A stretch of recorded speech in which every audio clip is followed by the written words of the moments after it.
Officiating baseball, it's tough. So let's talk about that. There's two parts to this. One is obviously behind the plate.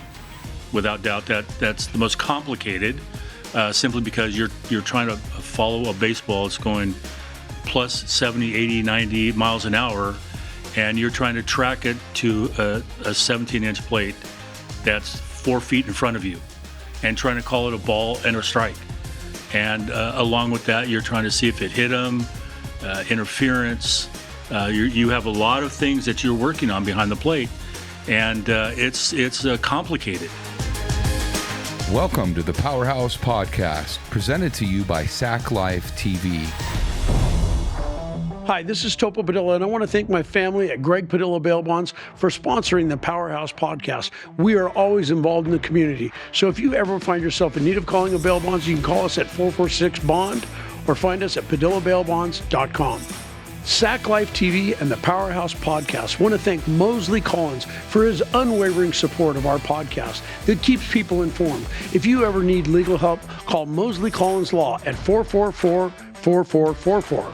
That's all fours for legal help. Welcome to the Powerhouse Podcast, where we discuss an array of subjects related to our community, our state, and our country. The things that we talk about on this podcast are hopefully have information and insight that will help you as we go about our lives in this great country we live in. Today, I've got a guest here who's been a longtime friend, somebody I met through officiating high school baseball, and we've gone on and umpired in junior college level and some summer collegiate levels and independent pro baseball, something I'm very proud of. Dave is a man of many hats. He's a real estate broker. He's also a teacher at Highlands Community Charter School, which he teaches adults and to get in their GED and furthers their education. He does that, and he and I and hundreds and thousands of people across this country officiate sports. And one of the things that we, again, do is we specialize in officiating baseball. Today, we're going to talk about baseball, but we're going to talk about officiating and what parents and people, coaches, everybody needs to understand. We're not out on the field for the paycheck. We're out on the field for the sport, for the activity, so those kids can play. So, Dave, thanks for being here today. Thank you, Topo. Appreciate it very much. So, you are the group leader for NCOA Baseball North, which means you, all the officials for baseball in our group, in our area, you're in charge of training and everything else like that. Tell us what the hats you wear on that group association. So, NCOA North, Northern California Officials Association, is in charge of we're the training arm for all the officials in high school sports. And our footprint ranges from Marysville to El Dorado Hills to Galt to Vacaville. We're in charge of all the officials for baseball, football, softball, soccer, and basketball. And we do all the training for them. We're in charge of about 125 high schools. Wow. So we have a big footprint. Now, each region has their own association. So they have their own high schools they're in charge of. But we here in the North are in charge of that footprint.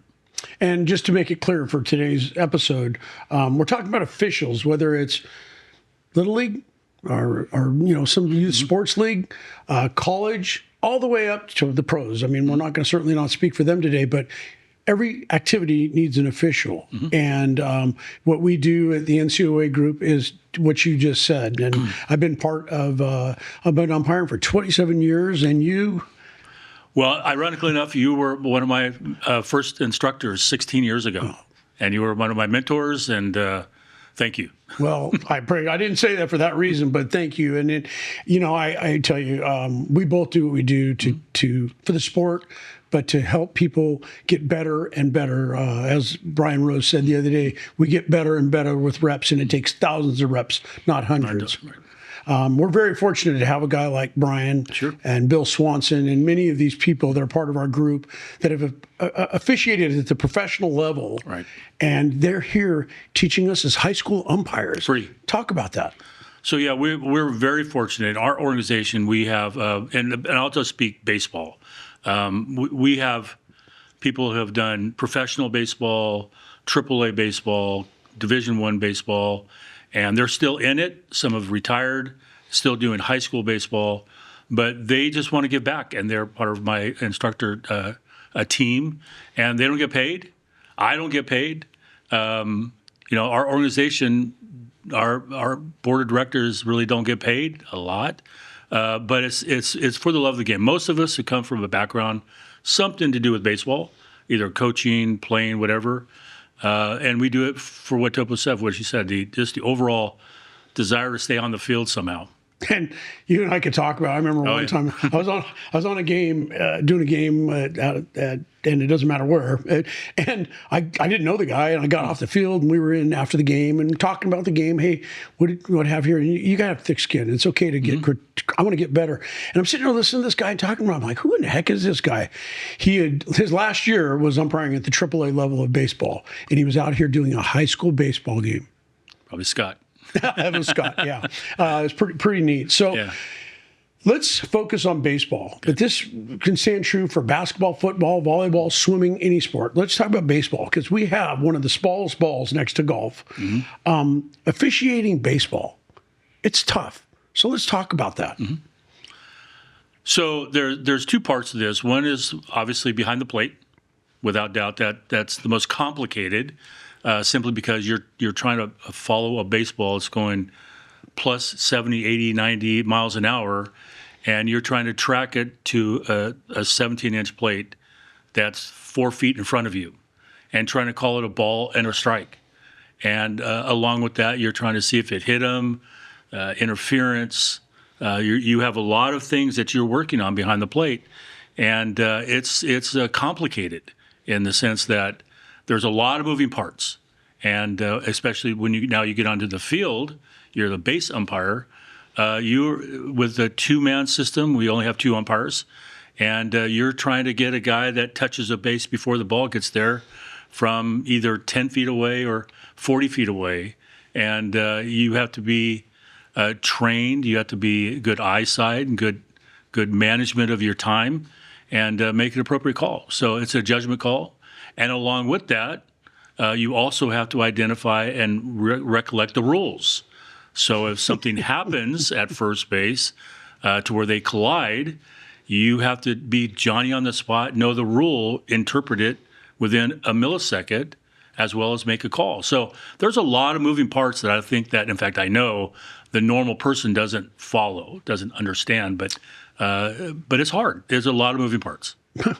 Little Billy, the ball came in. All that guy behind there with the mask on, hopefully this catcher can catch the ball. All he's got to do is call a ball strike on little Billy. That's it. That's it. Yeah. Wait a minute. You just said a whole lot more, man. You really you answered that with some complexities, and you probably only touched half of what we do out there is that, because we also have to be good stewards of the activity and make sure that everybody's behaving. And we're going to get into that in a little bit. Yeah. But, one of the things that we're going to talk about is, you said parents invest a lot of money in their child, again, whatever sport they're doing, but, to wit, baseball for $300 bat. And little Billy gets a ball or a strike called on him, and they're screaming. So we're going to talk about that. But you talked about baseball and how fast that ball's coming in and what we have to do. And you said something. A plate is 17 inches wide. I bet you 95% of the people out there didn't know that. Yeah, actually, in baseball, the plate is 17 inches, but the strike zone is actually 23 inches because of the baseball. The baseball is 3 inches, and we won't get too much into that. No, however, but the point of it is at the middle division of baseball, from Little League on Babe Ruth on up, we don't know what's coming. We don't know if it's a fastball, a curveball, a changeup, and these kids are starting to develop those pitches. And what's very complicated is how do you train a new umpire to recognize a ball that's coming 80 miles an hour at you, and you've got to fall, and it curves. And then the catcher moves, and you get hit. And, we both had quasi-concussions. I've had a broken arm behind the plate, and I have. And so there's a lot of things that you have to follow, and sometimes it's frustrating because you want to get the right call. And the one constant that I'll make plain, I've never met, I've been doing this a long time at a lot of divisions, a lot of levels, but never have I witnessed an umpire intentionally try to make a bad call. Never. I've never, ever seen that happen, ever. And so when we're working, we're trying to do a job, and we're doing it to the best of our ability. So especially behind the plate and then on the bases, you call it like you see it. And that's it. Well, this is for every coach, every player, every parent. Can you do a makeup call? I mean, do you really think you're good enough, for me or anybody good enough to go out there? I'm going to call this ball because last time I called a strike and they're mad. You think we're good enough to? I don't want to get too emotional. It goes against the morals of why we do this. A ball's a ball, a strike's a strike, and and so no, I've never met an umpire who says I'm calling a ball today. No, that's not going to happen, and especially on the bases, I'm going to call them safe because I want to. No, it doesn't happen. It doesn't happen. Dave, does the tie go to the runner? Yeah, I get that a lot. I think we've all been down that road. Tie doesn't go to the runner. No catch and carry. That's a myth, isn't it? Right. Yes. And our hands part of the bat? You want to glue them on there? Yes. Yeah. What are they? What are the hands? Part of your body. Your body. Yes. So you get hit in the hands. That's hit by pitch. Well, again, it's one of those things, and this is not meant to beat up coaches, parents. You and I both have a lot of personal friends that are coaches, and I love nothing more than sitting back and having a drink and talking baseball with them. And I have had some coaches that have been very, very unruly and just very demonstrative towards the way they treat umpires. Yes. And after they get to know us, they're like, man, you're just a human being just like me. We put our pants on the same. And I want to say this. You said a three-person, because a person like Kat Dippert, who's a woman and an umpire, and she's phenomenal. I got to work with her all through the playoffs last year. I've been around a lot of umpires, female umpires. And I tell you one thing I would never want to do is go out and umpire a softball game again. I did one time. Ain't happening again. That scared the daylights out of me. Absolutely. Yeah. Bigger ball, but man, it comes at you a lot quicker. A lot quicker than that. But, we talk about that. And again, we're not out there for our good. We're not out there to make things bad. But these relationships we build with these coaches, if these coaches would listen to us more, I think they would have a better understanding of everything you've just said in this quick 5 minutes. Right. The interesting part, and I told this to the group last night, is the biggest compliment that I have is, now I've been doing this a long time, doing all types of levels and predominantly in high school. And the biggest compliment I have is when I've been to the same team year after year after year and the same coach all those years, and he goes, "What was your name again?" And to me, that's a compliment, believe it or not, because that tells me it's not about me. I just did my job and I left.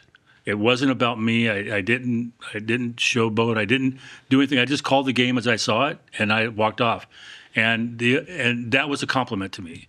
So that's what I'm trying to train my newer guys and trying to get that built in their system. It's not about you. We're only an arbiter of the game. We only play by the rules, and someone has to manage the rules attached to the game. And so we're it. And we do it because we want to. We want to keep one foot in the game, and we love it. We love it. I mean, 27 years. We've got people that work for us right now who've been through it 35 years, and again, to your point, Tobo, we don't make a lot of money. Yeah, it's good gas money, but believe me, you're not going to retire. You're not going to buy houses and retire from this. But it's because we want to. Yeah, I mean, you look at people like Lauren Yoakum. Lauren, I mean, certainly been around baseball. I don't want to say he was there when I was in Little League. I wouldn't do that to Lauren. He's my good friend.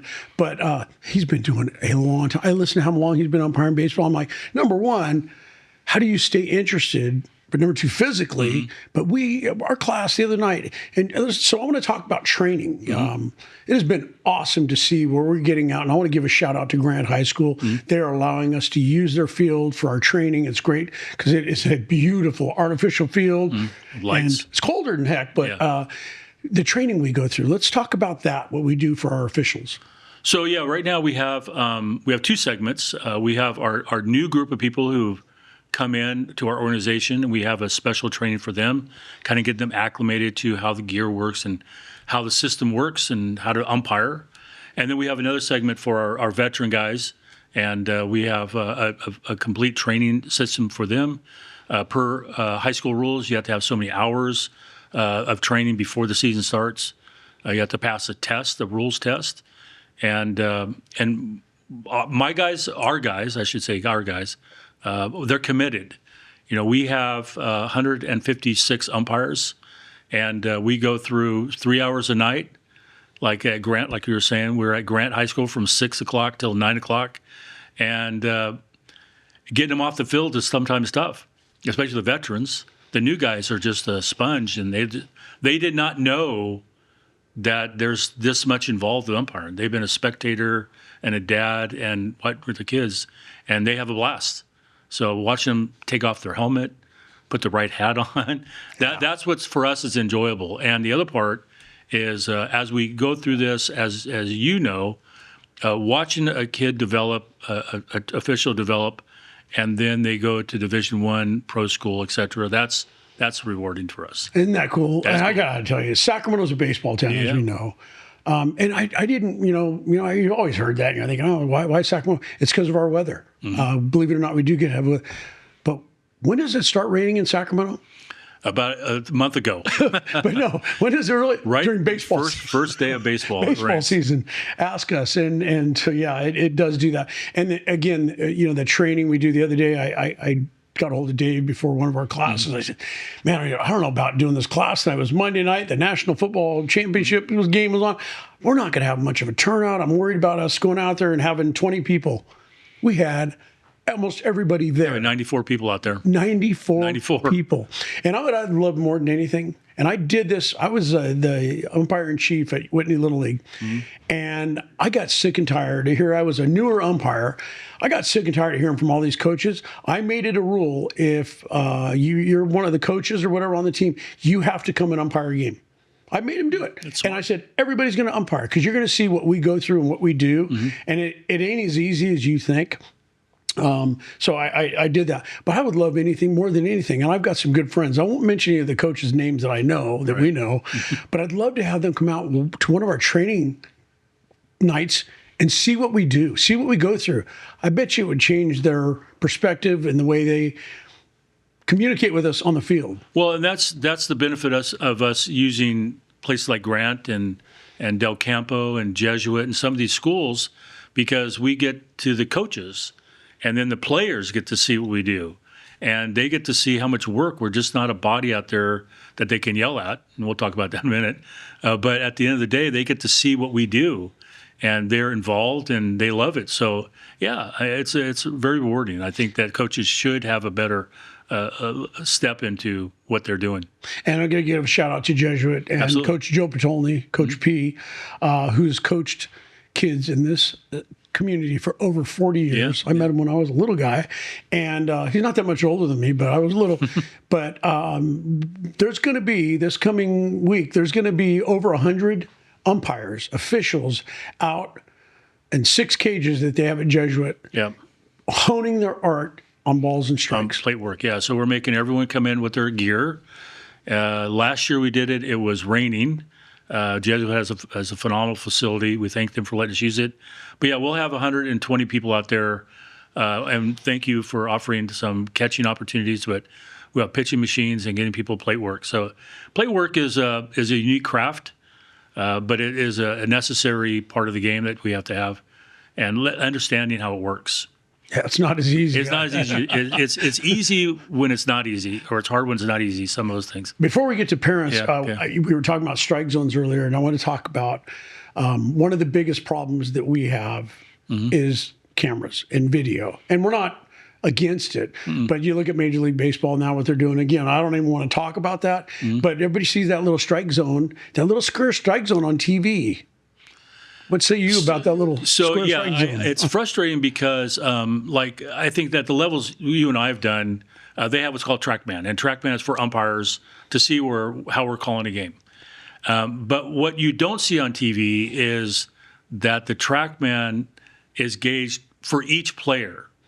So that TrackMan is the same whether you're 5'8" or you're 6'5". And you can imagine the strike zone is different for someone who's 6'5" from someone who's 6'8", so or 5'8". And so that's what's frustrating on the TV side. And then when you see it on the TrackMan, that was a strike, that was a ball, and so on. So I'm glad in some major league games that I watch, and I don't watch a lot, ironically enough, but they actually turned it off. I've seen a couple of games where they actually turn it off for that reason. So, yeah, it's frustrating when you see that. Yeah, it kind of cracks me up. I'm not bragging, but I was doing a preseason game down in Berkeley, and they had TrackMan and left center field up there on the wall. And one of the guys says, hey, don't get caught up on looking at that after every pitch. I'm like, I won't. Every pitch, I'm like, ball. And looking, strike. And they go, hey, man, you got to stop doing that, because we, too, want to know if we're getting it right. But it's like the guy said, that thing is not perfect. You're not perfect. This game is not perfect. Players aren't perfect. But everybody wants us to be 100%. Well, I want to see somebody hit over 400, and then we'll talk about getting closer to halfway to perfect. Right? Yeah. We try our best. So on to parents. And again, this is not meant to beat up parents. But wait a minute. Can we go backwards just Yes. one step? So let's go back to the regular season. Yes. Okay, unless you want to get that later. My point is that at any given time, and I'm just going to talk baseball, at any given time, I'll need 100 officials, 5 days a week, at any given day. And when you look at that, like for our organization, we have over 3,300 slots. We have 2,600 games, and those are filled by officials every day. They can work every day. We don't want to do that, but there's a lot of people that have to, they're at 4 o'clock, and they have to get off work. At what time?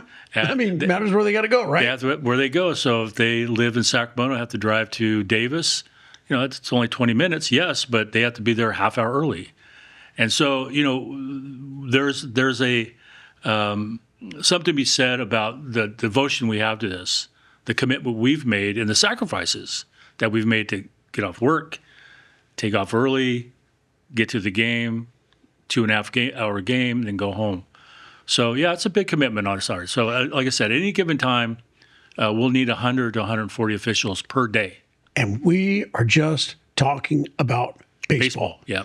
I know you brought some stats with you about how many officials. I mean, if you look at how many officials the sports have, and so, for instance, currently we have 250 football officials. Used to have 350. Basketball, we currently have about 250 officials, and we used to have over 400. Wrestling, which is a big sport where we're short, we only have 90. Wow. We used to have 120. Softball currently has 90, and they used to have 130. So we have 3,500 slots per the season for baseball alone. But baseball alone. Yeah, so there's a big need, a big push, and and a big sacrifice, and so it's a big commitment because we love the game, and it's a big commitment to our family because we orphan them for 4 months. And but yeah, we just do it for the love of the game. But now we can go down the next. I want to go back to something. I want to say this: our other officials, do they have a clock in baseball? No such thing as a clock. And usually, what temperature is it when we're umpiring baseball towards the latter? It's usually about 105 degrees out there. Yeah. So we're not in a court. We don't have an air conditioner. We don't get a change in a locker room. No. That's something that needs to be addressed. So I do want to talk, and this is not meant to bag on parents. Where I was going is that, I was a parent. I still have, nieces that play sports. I go watch their game, and sometimes I get caught up in it and what have you. But parents, usually sitting in the stands, 100, 150, 200, 300 feet away. What do you have for them to the way they conduct themselves?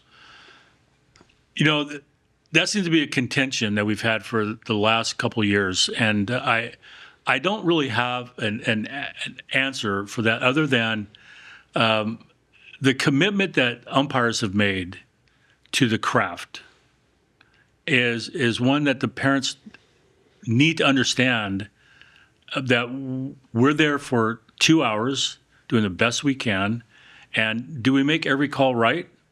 No. Do we call every ball right? Evans ball and strike right? No. But that doesn't mean that we're a bad official.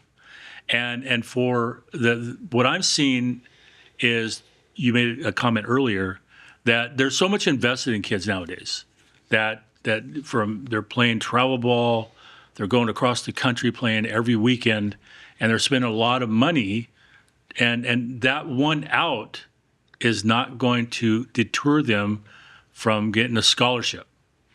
And, the odds of them getting a D1 scholarship and when you're 10 years old is slim, right, to none, and so on. So the vested interest that parents have with their kids is becoming overwhelming, and they're taking it out on us.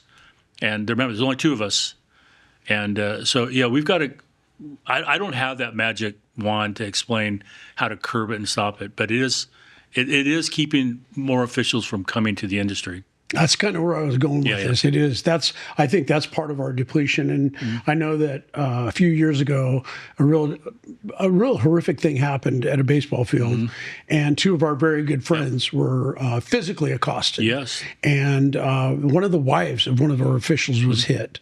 Yes. And it kind of, at first, it was like, it just happened. It was after a baseball game. It was a parent attacking two officials in a parking lot. And there were some short-term changes made, like, now we'll escort you to your cars. What a tragedy to have to escort two people, men or women, that are out there doing it for your sport. Yeah, from that event, it was sad it happened, and but nothing's changed. The schools still, sadly, where we dress, they still expect us there. We don't have parking. We have to get there right at the end of school. And so I think that the expectation of the umpires is, where are you? Why aren't you here now? And so it's frustrating in the sense that they don't work with us a little bit more. And again, that's not meant to beat up on parents, or I'm a parent. Like I said, I did it. I was there. I yelled before I became an official.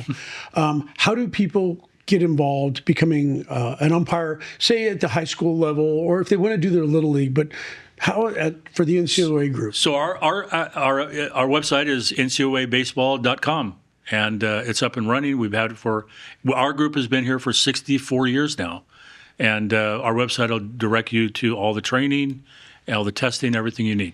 And if you go to that website and say you want to officiate basketball, baseball, football, or football, volleyball, whatever, you can get there and then go to where you'd like to officiate and do that. We do need more officials. Yes.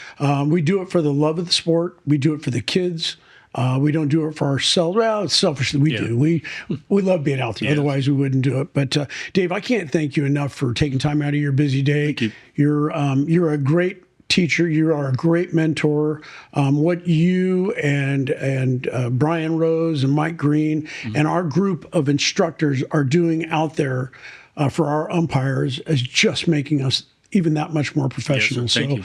Again, this segment of the Powerhouse podcast is to educate people, to shed some light on what we do as officials, and just know we're human beings.